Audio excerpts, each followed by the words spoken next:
Om Namo Bhagavate Vasudevaya. Om Namo Bhagavate Vasudevaya. Om Namo Bhagavate Vasudevaya.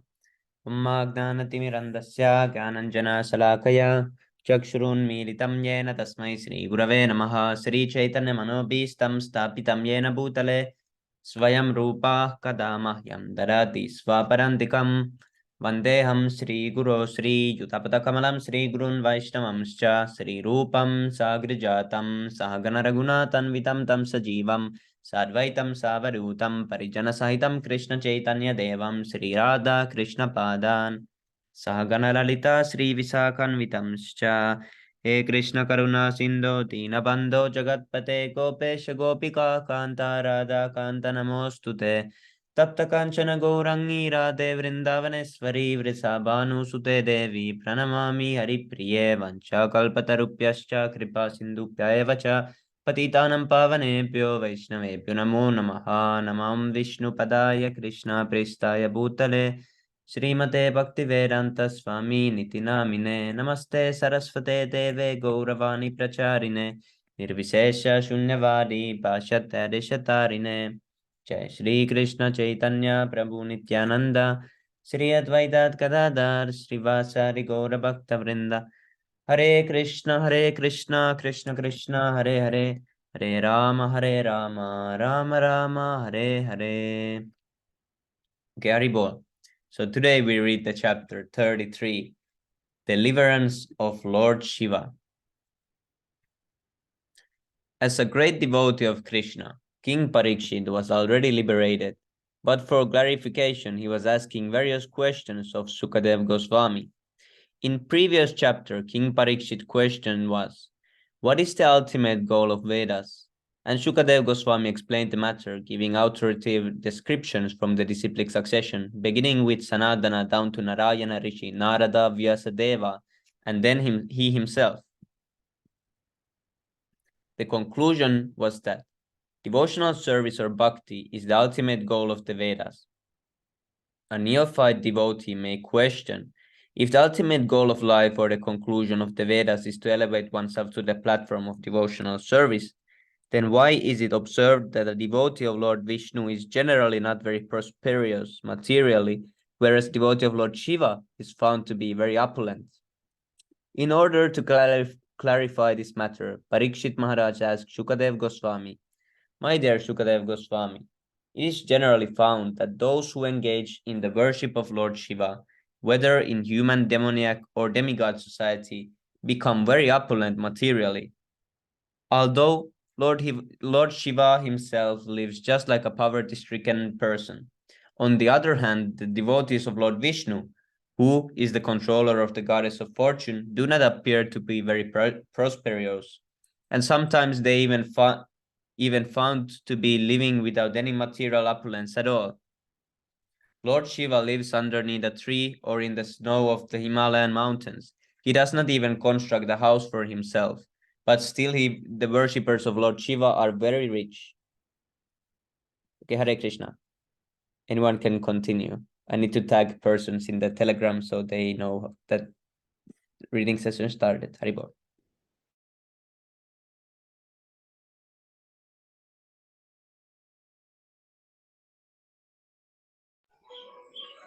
Hare Krishna. Krishna or Lord Vishnu, however, lives very opulently, whether in Vaikuntha or in this material world. But his devotees appear to be poverty-stricken. Why is this so? Maharaj Parikshit's question is very intelligent. The two classes of devotees, namely the devotees of Lord Shiva and the devotees of Lord Vishnu, are always in disagreement. Even today in India, these two classes of devotees still criticize each other, and especially in South India, the next page, the followers of Ramanujacharya and the followers of Shankaracharya hold occasional meetings for understanding the Vedic conclusion. Generally, the followers of Ramanujacharya came out victorious in such meetings. So Parikshit Maharaj wanted to clarify the situation by asking this question of Shukadev Goswami, that Lord Shiva lives as a poor man, although his devotees appear to be very opulent, whereas Lord Krishna or Lord Vishnu is always opulent, and yet his devotees appear to be poverty-stricken. is a situation which appears contradictory and puzzling to a discriminating person. Shukadeva Goswami began to reply to King Parikshit's inquiry about the apparent contradictions regarding the worship of Lord Shiva and that of Lord Vishnu. Lord Shiva is the master of the material energy. The material energy is represented by goddess Durga, and Lord Shiva happens to be her husband. Since goddess Durga is completely under the subjugation of Lord Shiva, it is to be understood that Lord Shiva is the master of this material energy. The material energy is manifested in three qualities, namely goodness, passion, and ignorance, and therefore Lord Shiva is the master of these three qualities. Although he is in association with these qualities for the benefit of the conditioned soul, Lord Shiva is the director and is not affected. Although the conditioned soul is affected by the three qualities, Lord Shiva, because he is the master of these qualities, is not affected by them. From the statements of Shukadeva Goswami, we can understand that the effects of worshipping different demigods are not, as some less intelligent persons suppose, the same as the effects of worshipping Lord Vishnu. He clearly states that by worshipping Lord Shiva, one achieves one reward, whereas by worshipping Lord Vishnu, one achieves a different reward. This is also confirmed in the Bhagavad Gita. Those who worship the different demigods achieve the desired results, which the respective demigods can reward. Similarly, those who worship the material energy receive the suitable reward for such activities, and those who worship the Pitas receive similar result. But those who are engaged in devotional service or worship of the Supreme Lord, Vishnu or Krishna, go to the Vaikuntha planets or Krishna Loka. One cannot approach the transcendental region or Paravyoma, the spiritual sky, by worshipping Lord Shiva or Brahma or any other demigod. Since this material world is a product of the three qualities of material nature, all varieties of manifestations come from these three qualities. With the aid of materialistic science, modern civilization has created many machines and comforts of life, and yet they are only varieties of the interactions of the three material qualities. Although the devotees of Lord Shiva are able to obtain many material acquisitions, we should know that they are simply collecting products manufactured by the three qualities. The three qualities are again subdivided into 16, namely the 10 senses, 5 working senses, and 5 knowledge acquiring senses, the mind, and the 5 elements earth, water, air, fire, and sky. These 16 items are further extensions of the three qualities. Material happiness or opulence means gratification of the senses, specifically the genitals, the tongue, and the mind. By exercising our minds, we create many pleasurable things just for enjoyment by the genitals and the tongue. The opulence of a person within the material world is estimated in terms of his exercise of the genitals and the tongue, or in other words, how well he is able to utilize his sexual capacities and how well he is able to satisfy his fastidious necessities by creating objects of enjoyment sorry, to satisfy his fastidious taste by eating palatable dishes. Material advancement of civilization necessitates creating objects of enjoyment by mental concoction just to become happy on the basis of these two principles, pressures for the genitals and pressure for the tongue. Herein lies the answer to King Parikshit's question to Shukadeva Goswami as to why the worshippers of Lord Shiva are so opulent.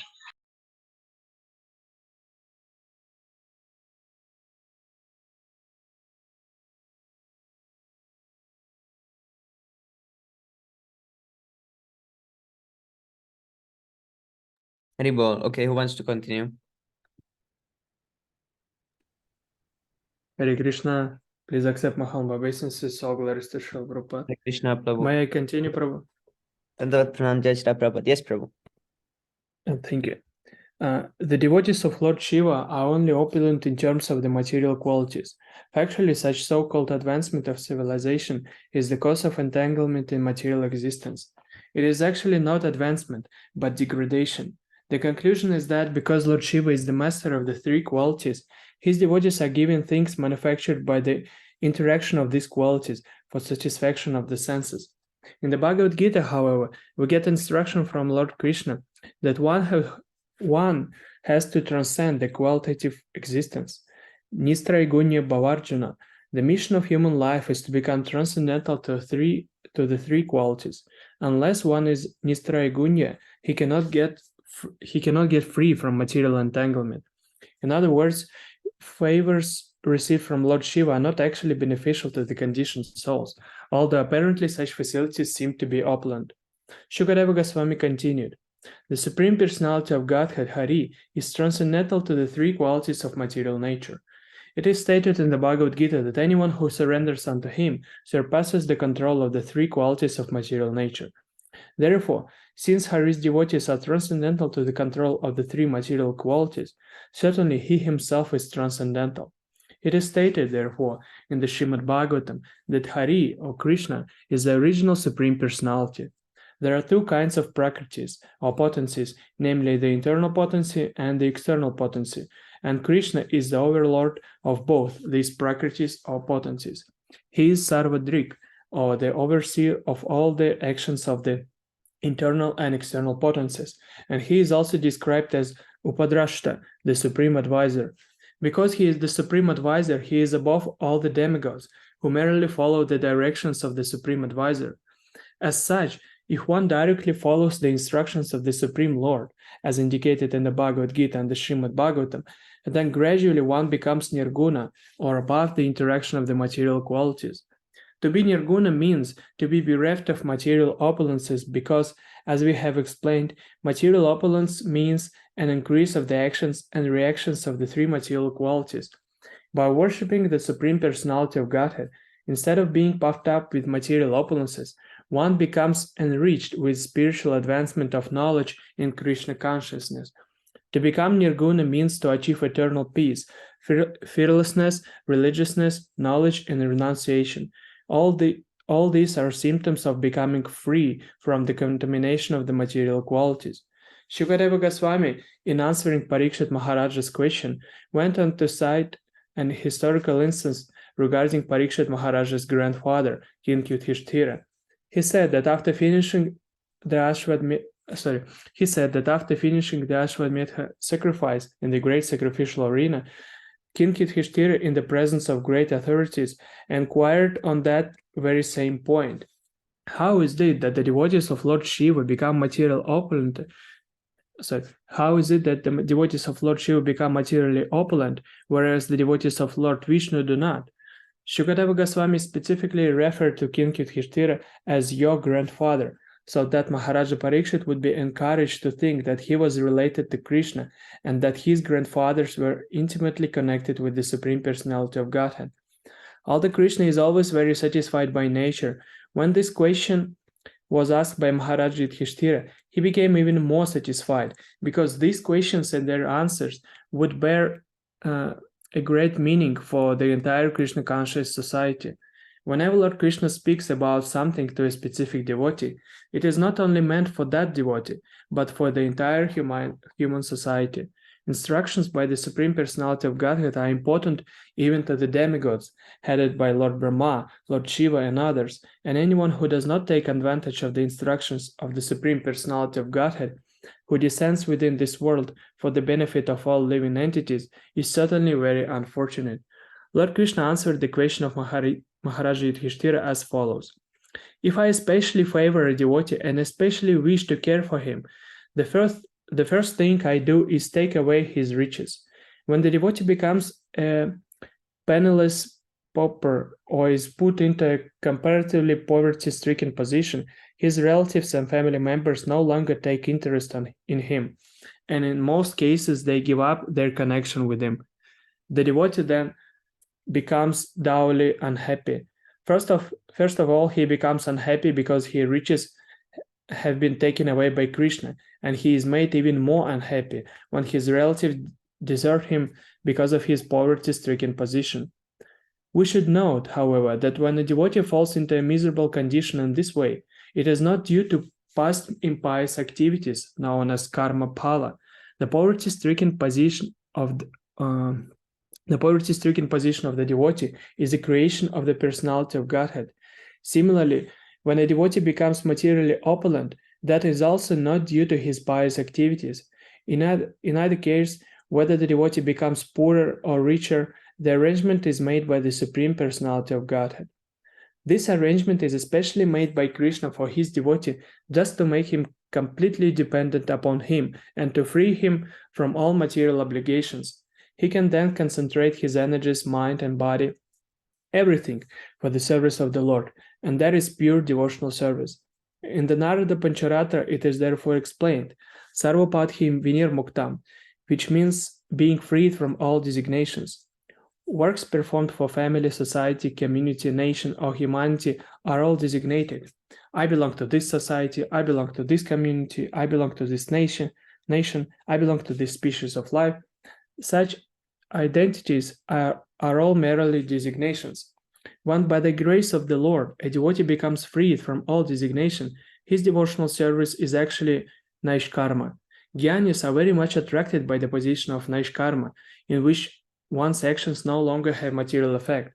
When the devotee's actions are free from effects, they are no longer in the category of karma palam, or fruitive activities.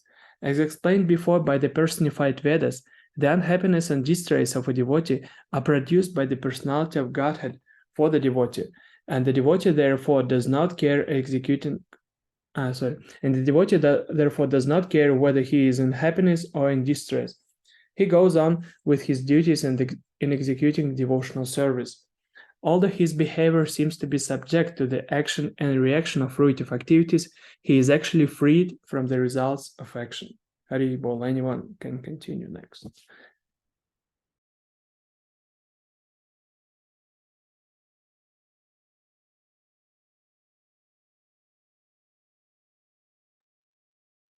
Hare Krishna, Ero Prabhu, please accept my humble obeisances. All glories to Srila Prabhupada.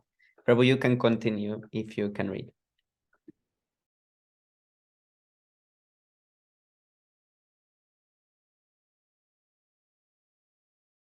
Pranjal Prabhu also. Hare Krishna, Dandat Pranam, Jai Srila Prabhupada. So anyone who wants to read can continue. Hare Bol.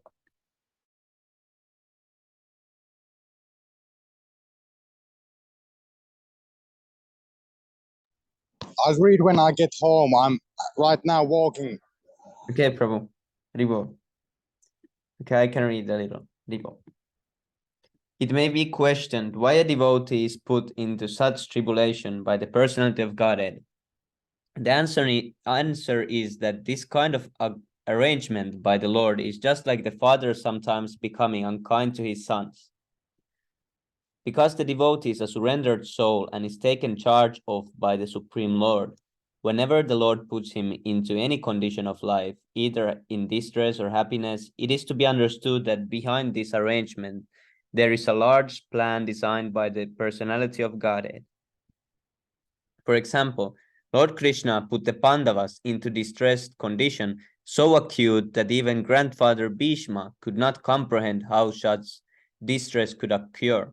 He lamented that although the whole Pandava family was headed by King Yudhishthira, the most pious king, and protected by the two great warriors, Bhima and Arjuna, and although above all the Pandavas were all intimate friends and relatives of Lord Krishna, they still had to undergo such tribulations.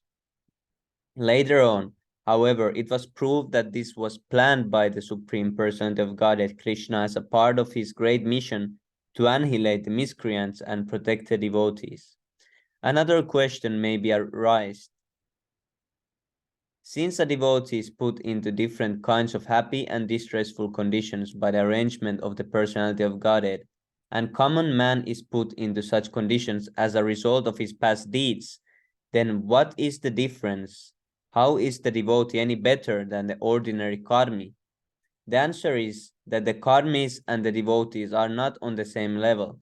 In whatever condition of life the karmi may be, he continues in the cycle of birth and death because the seed of karma or fruitive activity is there, and it fructifies whenever there is opportunity. By the love of karma, a common man is perpetually entangled in repeated birth and death, whereas a devotee's distress and happiness, not being under the laws of karma, are part of a temporary arrangement by the Supreme Lord, which does not entangle the devotee. Such an arrangement is made by the Lord only to serve a temporary purpose. If a karmi performs auspicious acts, he is elevated to the heavenly planets, and if he acts impiously, he is put into a hellish condition of life. But whatever a devotee acts in a so-called pious or in an impious manner, he is neither elevated nor degraded, but is transferred to the spiritual kingdom. Therefore, a devotee's happiness and distress and a karmi's happiness and distress are not on the same level.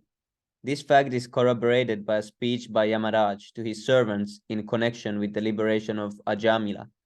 Yamaraj advised his followers that persons who have never uttered the holy name of the Lord nor remembered the form, quality, and pastimes of the Lord should be approached by his watch guards.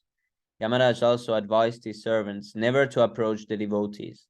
On the contrary, he instructed his messengers that if they meet a devotee, they should offer their respectful obeisances. So there is no question of a devotee being promoted or degraded within this material world, as there is a gulf of difference between the punishment awarded by the mother and the punishment awarded by an enemy. So as a devotee's distressed condition is not the same as the distressed condition of a common karmi. Here another question may be raised. If God is all powerful, why should he try to reform his devotee by putting him into distress? The answer is that when the Supreme Person of Godhead puts his devotee into a condition of distress, it is not without a purpose. Sometimes the purpose is that in distress, a devotee's feelings of attachment to Krishna are magnified. For example, when Krishna, before leaving the capital of the Pandavas for his home, was asking for permission to leave, Kunti Devi said, "My dear Krishna, in our distressed condition, you are always present with us. Now, because we have been elevated to a royal position, you are leaving us. I would therefore prefer to live in distress than to lose you." When a devotee is put into a situation of distress, his devotional activities are accelerated. Therefore, to show special favor to a devotee, the Lord sometimes puts him into distress. Besides that, it is stated that the sweetness of happiness is sweeter to those who have tasted bitterness. The Supreme Lord descends to this material world just to protect his devotees from distress.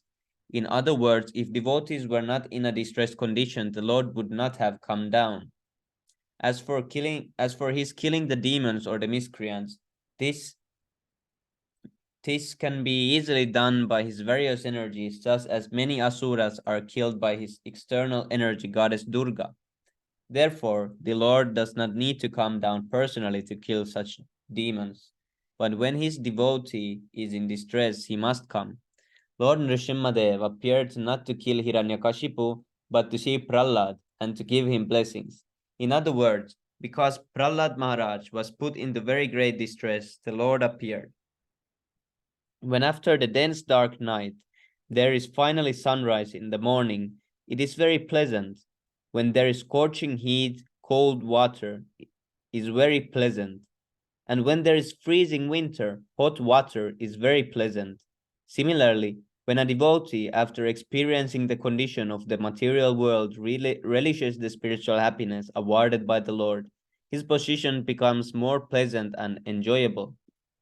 The Lord continued, "When my devotee is bereft of all material riches and is deserted by his relatives, friends, and family members because he has no one to look after him, he completely takes shelter of the lotus feet of the Lord." Srila Narottama Das Thakur has sung in this connection, "My dear Lord Krishna, son of Nanda Maharaj, you are now standing before me along with Srimati Radharani, the daughter of King Vrishabhanu.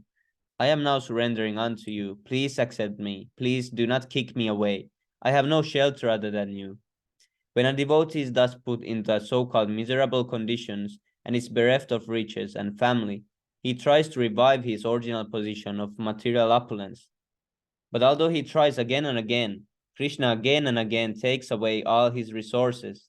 Thus he finally becomes disappointed in material activities. And in that stage of frustration in all endeavors, he can fully surrender unto the Supreme Person of Godhead. Such a persons are advised by the Lord from within to associate with devotees. By associating with devotees, they naturally become inclined to render service to the personality of Godhead, and they immediately get all facilities from the Lord to advance in Krishna consciousness. Haribol. Anyone can continue.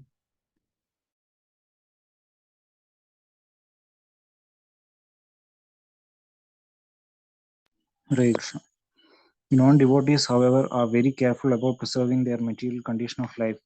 Generally, therefore, such non-devotees do not come to worship the Supreme Personality of Godhead, but worship Lord Shiva or other demigods for immediate material profit.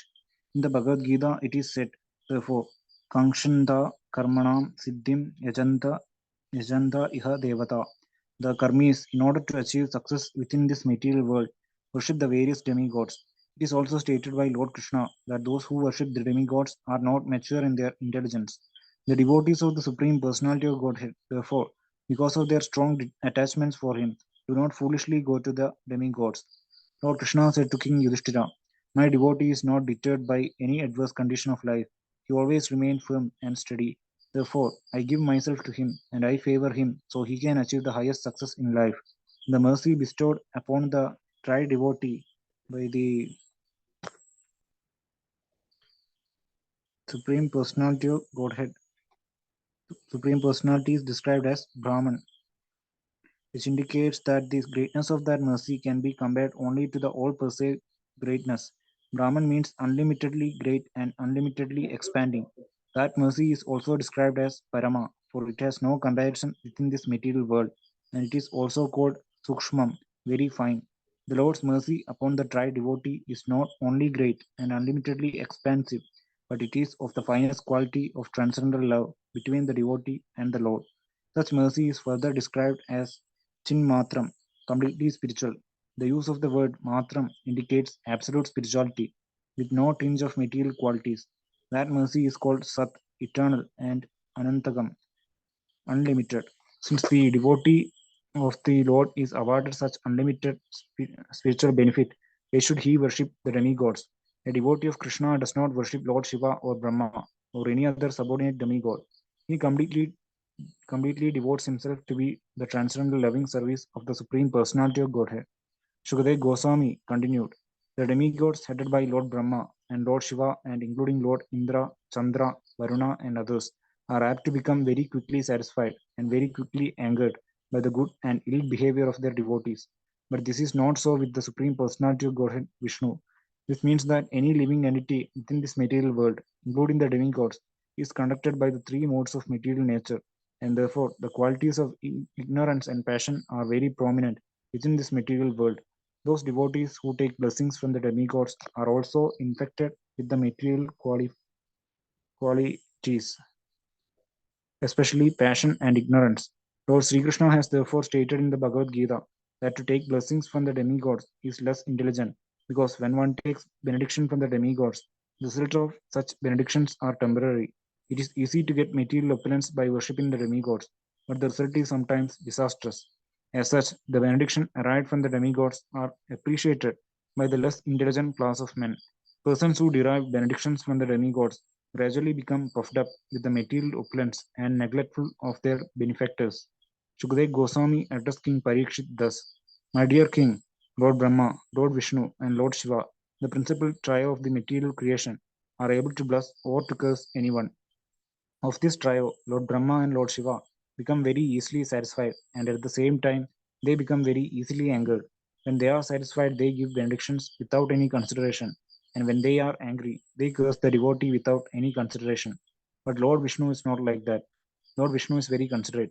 Whenever a devotee wants something from Lord Vishnu first of all considers whether such a benediction will ultimately be good for the devotee. Lord Vishnu never bestows any benediction which will ultimately prove disastrous to the devotee. He is, by his transcendental nature, always merciful. Therefore, before giving any benediction, he considers whether it will prove beneficial for the devotee.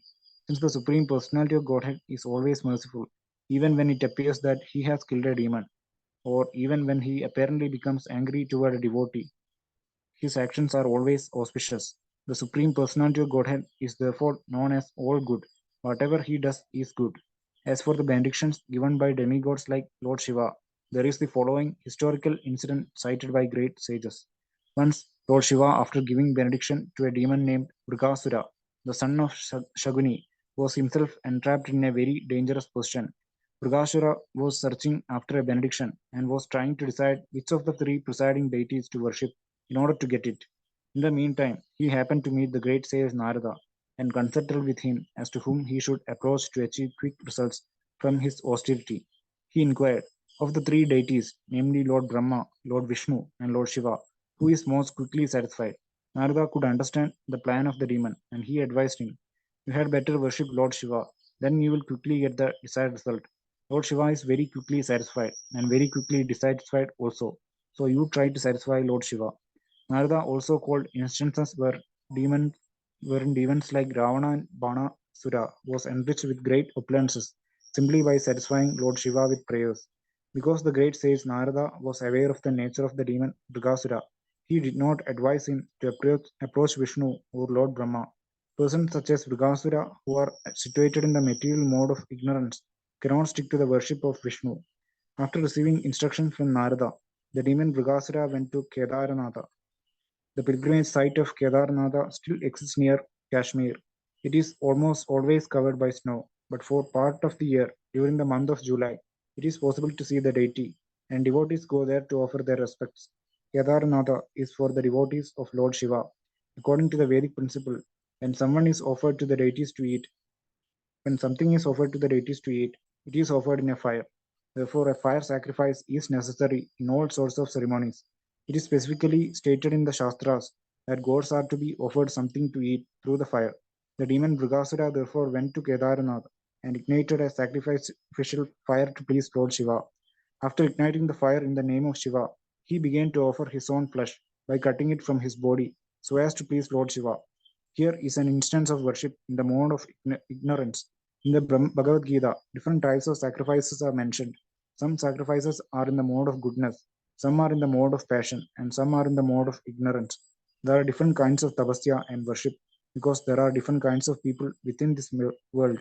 While the ultimate tapasya, Krishna consciousness, is the topmost yoga and the topmost sacrifice.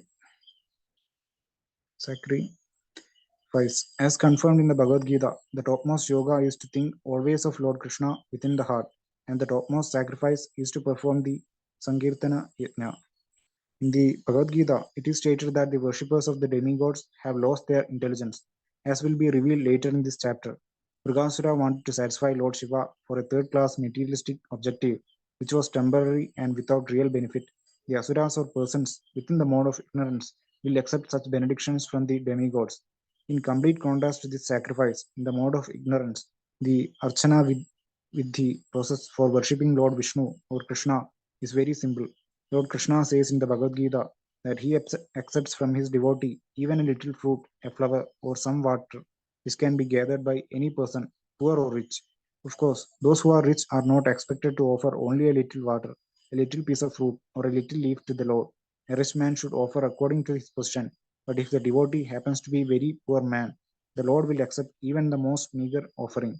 The worship of Lord Vishnu or Krishna is very simple, and it can be executed by anyone in this world. But worship in the mode of ignorance, as exhibited by Brigasura, is not only very difficult and painful, but it is also a useless waste of time. Therefore, Bhagavad Gita says that the worshippers of the demigods are bereft of intelligence. Their process of worship is very difficult, and at the same time, the result obtained is flickering and temporary. Hare Krishna.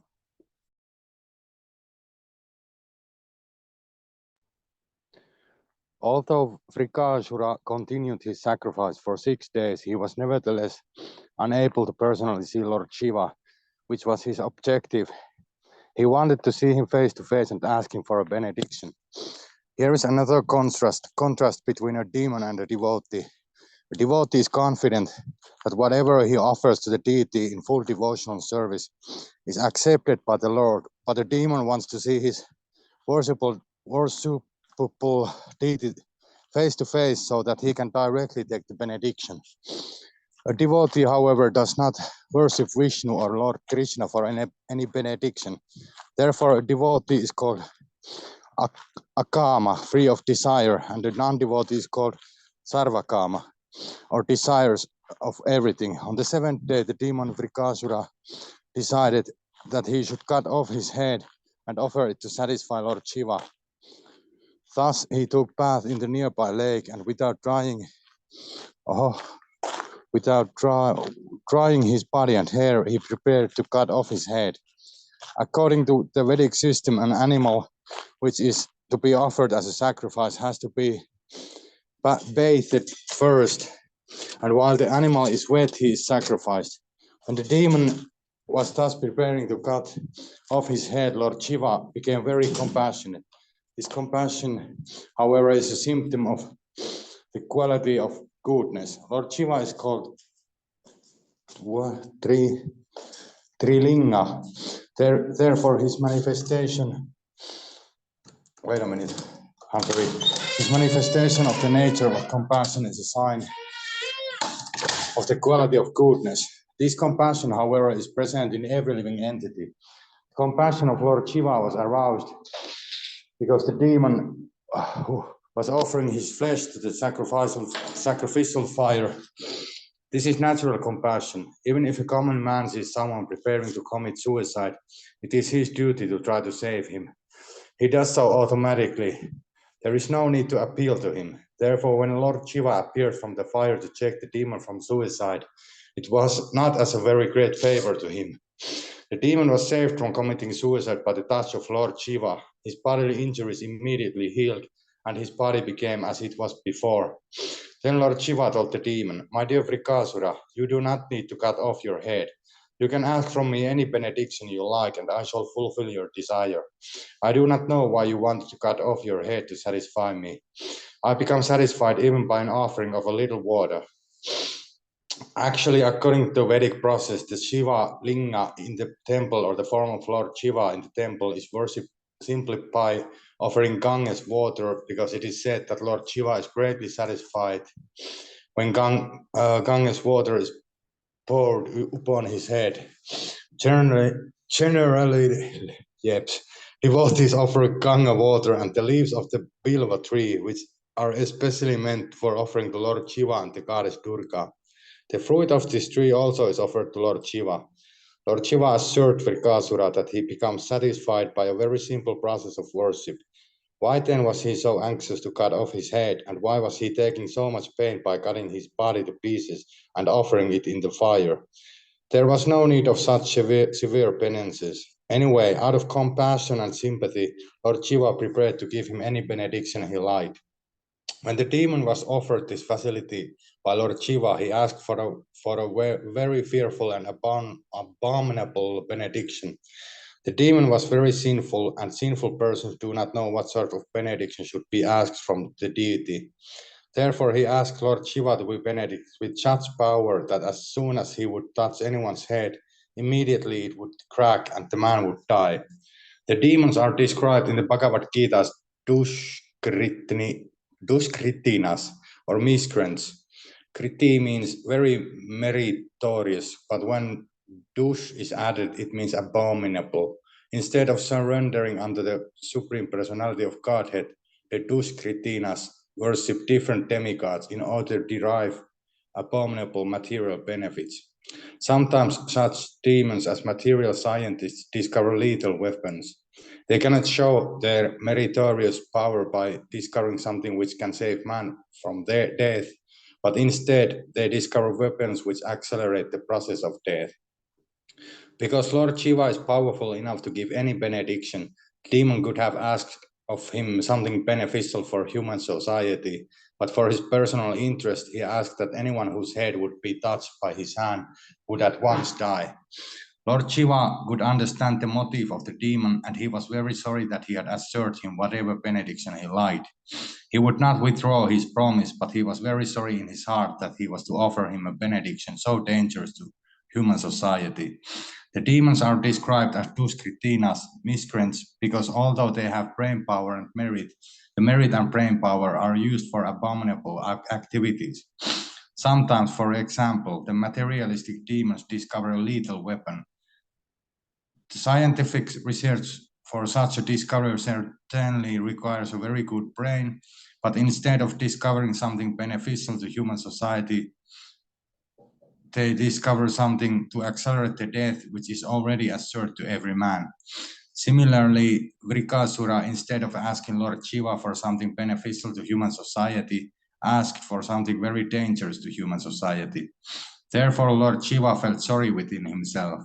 Devotees of the personality of Godhead, however, never ask any benediction from Lord Vishnu or Krishna, and even if they ask something from the Lord, it is not at all dangerous for human society. That is the difference between the demons and the devotees, or the worshippers of Lord Shiva and the worshippers of Lord Vishnu. While Shukadeva Goswami was narrating the history of Vrikasura, he addressed Maharaja Parikshit as Bharata, referring to King Parikshit's birth in a family of devotees. Maharaja Parikshit was saved by Lord Krishna while he was in his mother's womb. Similarly, he could have asked Lord Krishna to save him from the curse of the Brahmana, but he did not do so. The demon, however, wanted to become immortal by killing everyone with the touch of his hand. Lord Shiva could understand this, but because he had promised, he gave him the benediction. The demon, however, being very sinful, immediately decided that he would use the benediction to kill Lord Shiva and take away Gauri, Parvati, for his personal enjoyment. He immediately decided to place his hand on the head of Lord Shiva. Thus, Lord Shiva was put into an awkward position because he was endangered by his own benediction to a demon. This is also another instance of a materialistic devotees misusing the power derived from the demigods. Without further deliberation, the demon Vrikasura immediately approached Lord Shiva to place his hand on Lord Shiva's head. Lord Shiva was so afraid of him that his body trembled, and he began to flee from the land to the sky and from the sky to the other planets until he reached the limits of the universe above the higher planetary systems. Lord Shiva fled from one place to another, but the demon Vrikasura continued to chase him. The predominating deities of other planets, such as Brahma, Indra, and Chandra, could not find any way to save Lord Shiva from the impending danger. Wherever Lord Shiva went, they remained silent. At last, Lord Shiva approached Lord Vishnu, who is situated within this universe in the planet known as Shvetadvipa.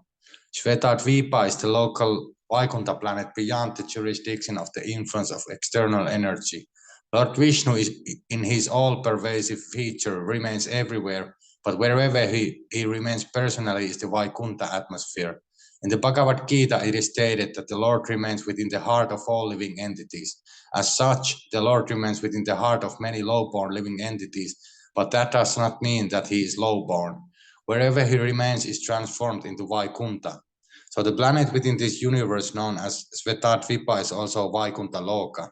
It is said in the Shastras that residential quarters within the forest are in the mode of goodness, residential quarters in big cities, towns, and villages are in the mode of passion, and residential quarters in an atmosphere wherein indulgence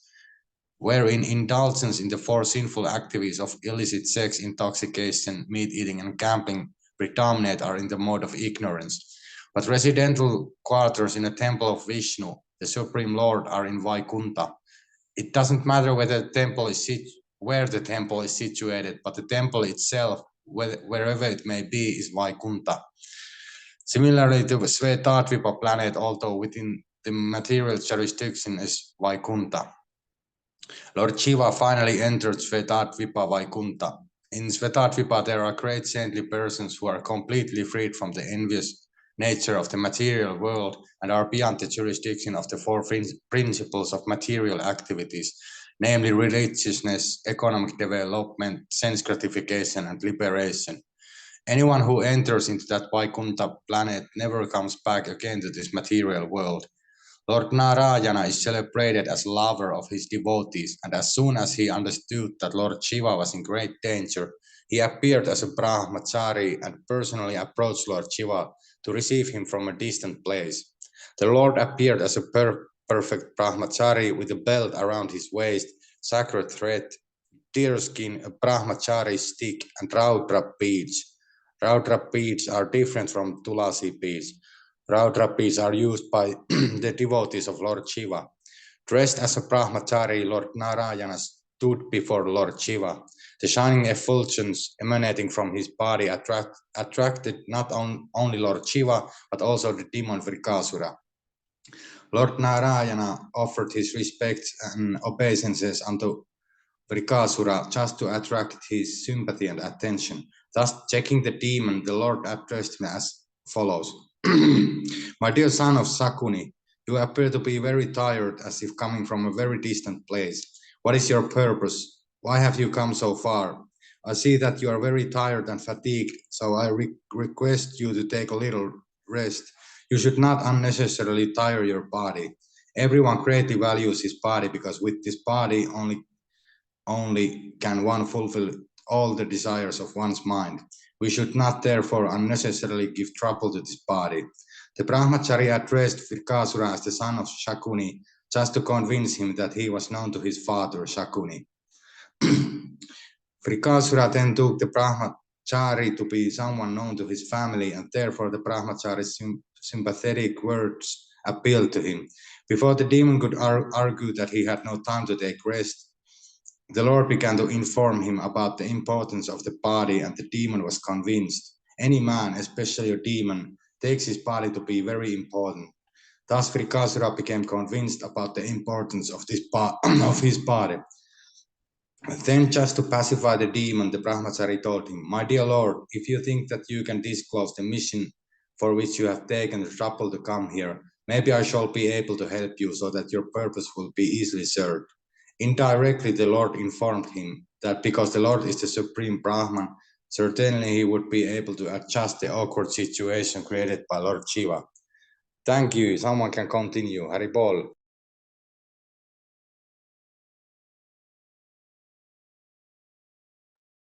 Hare Krishna. The demon was greatly pacified by the sweet words of Lord Narayana in the form of a brahmachari, and at last he disclosed all that had happened in regard to the benediction offered by Lord Shiva. The Lord replied to the demon as follows: "I myself cannot believe that Lord Shiva has in truth given you such a benediction. As far as I know, Lord Shiva is not in a sane mental condition. He had a quarrel with his father-in-law Daksha, and he has been cursed to become an Pishacha ghost. Thus he has become the leader of the ghosts and hobgoblins. Therefore I cannot put any faith in his words.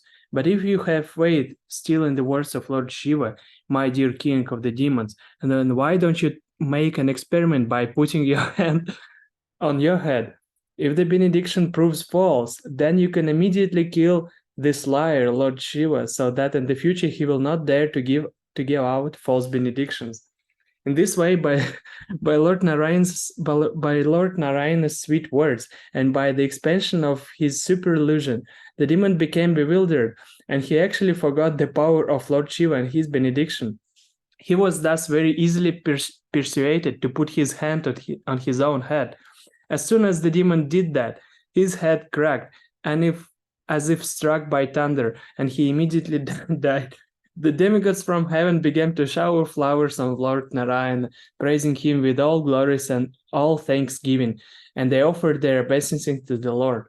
On the death of Rikasura, all the denizens in the higher planetary systems, namely the demigods, the Pitas, the Gandharvas, and the inhabitants of Janaloka, began to shower flowers on the personality of Godhead. Thus, Lord Vishnu, in the form of a brahmachari, released Lord Shiva from the impending danger and saved the whole situation. Lord Narayana then informed Lord Shiva that this demon, Vrikasura, was killed as the result of his sinful activities. He was especially sinful and offensive because he wanted to experiment on his own master, Lord Shiva. Lord Narayana then told Lord Shiva, "My dear Lord, a person who commits an offense to great souls cannot continue to exist. He becomes vanquished by his own sinful activities, and this is certainly true of this demon who has committed such an offensive act against you.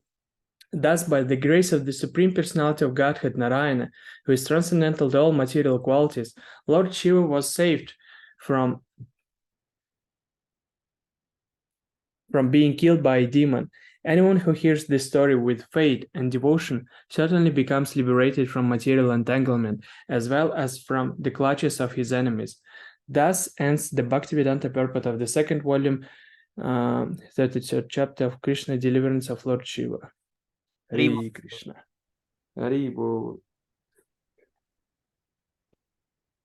Yeah, that's very funny story. That I said, I myself cannot believe that Lord has in truth given you such benediction. Yeah, Lord Shiva is not in a sane mental condition. Yes. Yeah, I mean, just imagine Lord Shiva's face when he gave this benediction and that demon wanted to use against him.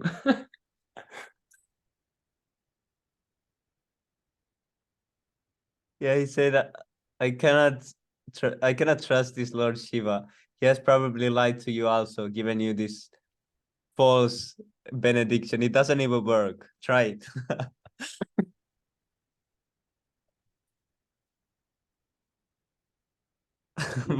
He was so bewildered that he tried it. Oh, Yeah. because I was thinking that there is, not any reason to try it on your own head. But he Yeah. was so bewildered that he just didn't think about it at all.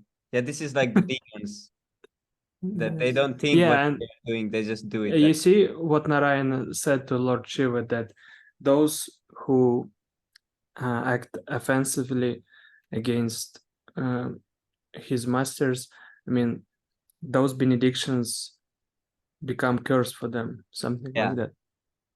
Yeah. No. I think no.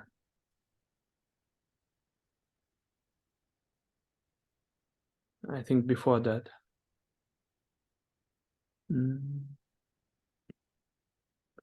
My dear Lord.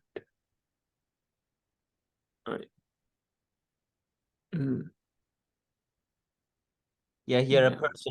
a person who commits an offense to great souls cannot continue to exist also is there. Yeah.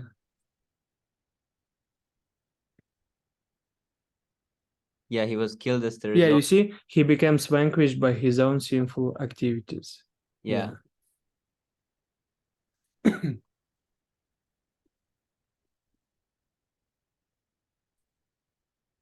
Yes, the demon was crazy. He was running, so he didn't even know, because it was saying that he wanted to use the benediction to become immortal. But why was he thinking that if he kills Lord Shiva, he becomes immortal? That's all. Yeah, it doesn't make sense. Yeah, he just was speculating and was like, oh, let's try this. Then he started to chase him all around. And he must be thinking, that this is the right thing because Lord Shiva is running away. And he was like, oh, I'm winning. Yeah, because maybe he was thinking then the Lord Shiva is immortal, and if I kill him, then I will become immortal. Yes, Prabhu. Yeah, I thought also that this was his logic. Okay, tomorrow we continue chapter 34. Yeah, I think. Oh, it's. Yeah, I think we finish. it will be the last chapter. So now we've just read chapter 89, I believe. Yes, bro. Because numeration is wrong. Yeah, there is 2 chapters. Yeah. Oh, yeah, 2 chapters. Yes, we can go tomorrow, I think. Then it will be the final grand reading. Yes, there are 2 more chapters left.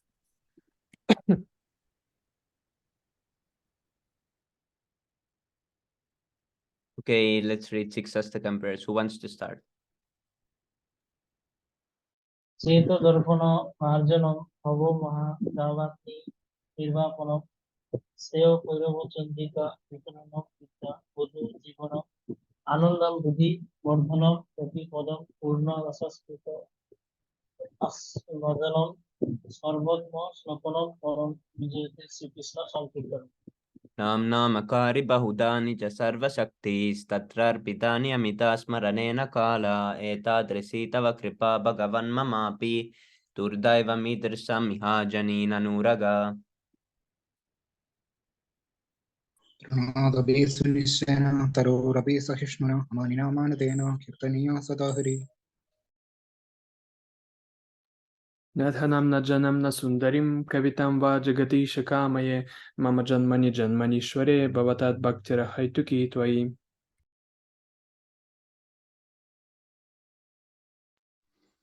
Ajinanda tanuja kinkaram patitam mam vishame pavam putau kripaya tava pada pankaja stita tuli sankrisham vichintaya. नयनं गलदश्रुधारया वदनं गद्गदहृदया गिरा पुलकर्निशितं वपुः कदा तव नाम गृहणे भविष्यति. युगा इदं निमेषेण चक्षुषा प्रविश्य इदं शून्या इदं जगत् सर्वं गोविन्दविरहेण मे आश्लीशिवापादरतं नस्तु माम् आदर्शनं मार्महदं करोतु वा यथा तथा वा विदधातु लम्पतो मत्प्राणनाथास्तु स एव नापरः. Haribo. Glory to the Sri Krishna Sankirtan, which cleanses the heart of all the dust accumulated for years and extinguishes the fire of conditional life of repeated birth and death. This Sankirtan movement is the prime benediction for humanity at large because it spreads the rays of the benediction moon. It is the life of all transcendental knowledge. It increases the ocean of transcendental bliss, and it enables us to fully taste the nectar for which we are always anxious.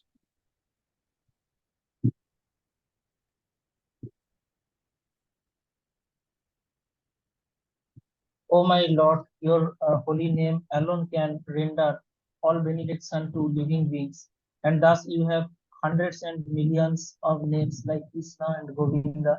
In these transcendental names, you have invested all your transcendental energies. There are not even hard and fast rules for chanting these names. O my Lord, out of kindness, you enable us to easily approach you by your holy names, but I am so unfortunate that I have no attraction for them.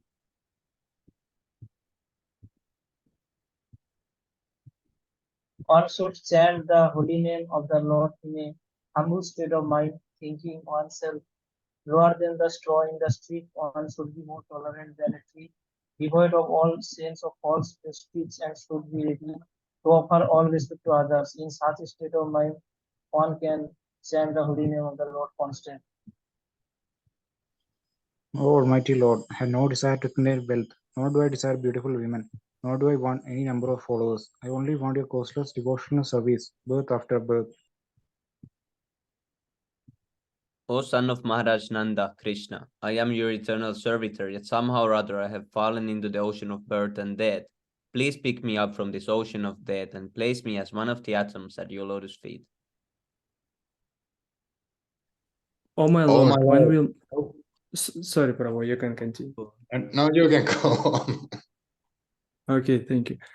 Oh my Lord, when will my eyes be decorated with tears of love flowing constantly when I chant your holy name? When will my voice choke up, and when will the hairs of my body stand on end at the recitation of your name? O Govinda, feeling your separations, I am considering a moment to be like 12 years or more. Tears are flowing from my eyes like torrents of rain, and I am feeling all vacant in the world in your absence. I know no one but... I Yes, Prabhu, you can continue. Haribo. I know no one but Krishna as my Lord, and he shall remain so even if he handles me roughly by his embrace or makes me broken-hearted by not being present before me. He is completely free to do anything and everything, for he is always my merciful Lord unconditionally. Hare Krishna. Haribo, Sri Siksastakam ki jai, Harinam Sankirtan ki jai, Jai. Jai, Ananda Jai, ki jai, Sri Krishna Chaitanya Jai, Mahaprabhu ki jai, Jai. Jagat Jai. Krishna Jai, Bhaktivedanta Swami Srila Prabhupada ki jai, Nitai Gaura Jai. Jai, Premanande. Hare Hari Hare. Hari Bol. Hari Bo.